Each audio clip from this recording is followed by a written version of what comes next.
Hello बच्चों, देखिए यहाँ पे क्वेश्चन दिया गया है। क्वेश्चन बोल रहा है the position of a particle with respect to origin varies according to the relation x equal to 3 sine 100t plus 8 cos square 50t which is the following is correct about this motion. आपको बताना है कौन कौन सा statement इस motion के लिए correct होगा। सबसे पहले मेरे पास जो इक्वेशन दिया है उसको मैं लिख लेता हूँ। x equal to 3 sine 100t plus 8 cos square 50t। Clear है। अब इसको मैं सिंप्लीफाई करके लिखता हूँ तो x equal to 3 sine 100t को मैंने लिख लिया as it is plus 8 cos square 50t को क्या लिख सकता हूँ 1 प्लस कॉस 100t वाई कितना 2 चलेगा। अब देखिए यहाँ पे क्या यहाँ पर लिख सकता हूँ मैं x equal to 3 sine 100t। अब इसको कट कर देता हूँ, कितनी बार कट हो गया 4 प्लस 4 कॉस 100t।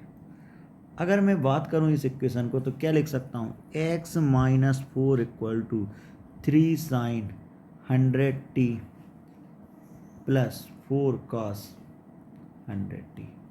क्लियर है, यहाँ तक मैंने लिख लिया। अब आपसे बोल रहा है the motion of particle is not SHM। पहला आपसे बोला गया है कि क्या आपके पास इक्वेशन SHM है या नहीं है। तो पहले मैं इसको और सिंप्लीफाई कर लेता हूँ। x माइनस 4 इक्वल टू यहाँ पे मैं 5 से मल्टीप्लाई कर देता हूँ, नीचे 5 से डिवाइड कर देता हूँ। क्लियर है। जैसे मैंने 5 से मल्टीप्लाई 5 से डिवाइड किया, ये हो गया 5। इसको लिख सकता हूँ sign A cos B cos A sine B, तो 100t प्लस साइन ए कॉस बी मतलब कितना 3/5। 3/5 कितने का वैल्यू होता है 37 डिग्री का, 3/5 सॉरी 53 डिग्री का। तो ये मेरे पास है sign A cos B cos A sine B, तो ठीक है। तो साइन ए साइन ए प्लस बी मतलब इसको लिख सकता हूँ मैं साइन 100t प्लस 53 डिग्री। तो यहाँ पे मेरे पास जो इनिशियल फेज है वो कितना आ गया 53 डिग्री। क्लियर है, इनिशियल फेज आ गया।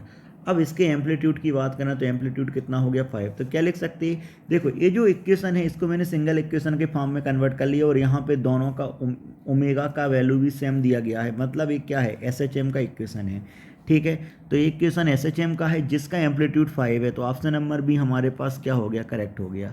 क्लियर, ऑप्शन नंबर भी हमारे पास क्या हो गया करेक्ट। अब यहाँ पे सी ऑप्शन में दिया गया एम्पलीट्यूड √73 जो कि इनकरेक्ट है। अब आपसे क्या बोला गया maximum displacement of the particle from origin is 9 unit. ये आपसे बोला गया है कि मैक्सिमम डिस्प्लेसमेंट जो है वो कितना है 9 यूनिट। देखिए अगर मैं बात करता हूँ कि ए पार्टिकल है x माइनस 4 दिया गया है, तो ए पार्टिकल SHM तो कर रहा है but not about in mean position, मतलब मीन पोजीशन के अबाउट SHM नहीं कर रहा है। समझ रहे हैं ना, मतलब x का वैल्यू 0 यहाँ पर नहीं है बट यहाँ पे जो मीन पोजीशन है वो कितना है x इक्वल टू 4 है ऑलरेडी। जैसे अपन ने एक डायग्राम बनाया, यहाँ पे क्या लेते थे जनरली x इक्वल टू 0 लेते थे, लेकिन पार्टिकल x इक्वल टू 0 पे SHM ना करके कहाँ से SHM करना स्टार्ट कर रहा है x इक्वल टू 4 पर।